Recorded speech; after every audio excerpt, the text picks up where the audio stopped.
Hey guys, hope you are doing well. In this video I will show you how you can get a free subdomain. So for this, simply make your account here. So I will add here simple data. Follow the steps that I will show you.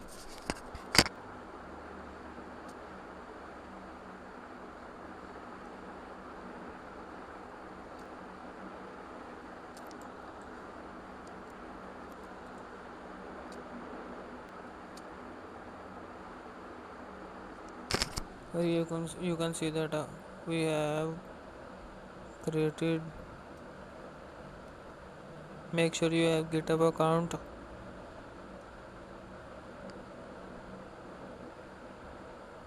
Here you can see GitHub verification completed and your account is.